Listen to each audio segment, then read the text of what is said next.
নমস্কাৰ বন্ধুসকল, পোনপ্ৰথমতে আপোনালোক সকলোকে স্বাগতম জনাইছোঁ RD ভিমছলৈ। বন্ধুসকল, এবাৰ এহাল বুঢ়া দম্পতি সোধা হ'ল যে আজিকালি যে সম্পৰ্কবোৰ ইমান সোনকালে ভাঙি যায়, তেনে ক্ষেত্ৰত আপোনালোকে ইমান বছৰ ধৰি কিদৰে একেলগে আছে। তেতিয়া সেই বুঢ়া দম্পতিহালে হাঁহি উত্তৰ দিছে যে আমি সেই সময়ৰ মানুহ, যিটো সময়ত নেকি বস্তু এটা ভাঙি গ'লে সেইটো পুনৰ মেৰামতি কৰি ব্যৱহাৰ কৰিছিলোঁ। আজিৰ দৰে নহয় যে আজি কিবা এটা বস্তু ভাঙিলেই আমি কাইলৈ নতুন এটা বস্তু লৈ আহিম। বন্ধুসকল, আমি এই কাহিনীটোৰ পৰা এইটো শিকিব লাগিব যে আমাৰ সম্পৰ্ক এটা ভঙাৰ লগে লগে আমি সেই সম্পৰ্কটো ত্যাগ নকৰি আমি সেই সম্পৰ্কটো কিদৰেনো আকৌ আগৰ দৰে কৰিব পাৰোঁ তাৰ চেষ্টা কৰিব লাগে। এনেকুৱা কৰিবলৈ হ'লে আপুনি এইটো কৰিব লাগিব যে কিয়নো সম্পৰ্কটো আগত ফাট মেলিল বা সেই ফাট মেলা কাৰণটো কি, আচলতে দুখটো কাৰ, আপোনাৰ নে সেই আনজনৰ। বন্ধুসকল, আমাৰ বহু ক্ষেত্ৰত এনেকুৱা হয় যে আমি নিজক শুদ্ধ বুলি ভাবি আনজনৰ গাত দোষটো দিওঁ। আচলতে আপুনি কেতিয়াবা এবাৰ ভাবি চাবচোন যে দোষটো আপোনাৰ, তেতিয়াহ'লে আপুনি আনজনক এনেই শুদ্ধ পাব। বা আপুনি এবাৰ নিজক সুধি যাব যে আপুনি শুদ্ধ হয়নে নহয়, বা কি কাৰণেনো আপোনালোক দুজনৰ মাজত এই সম্পৰ্কটো ফাট মেলিছে।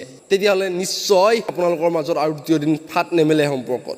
আপোনালোকৰো সম্পৰ্ক এই বুঢ়া বুঢ়ী হালৰ দৰেই হৈ থাকিব।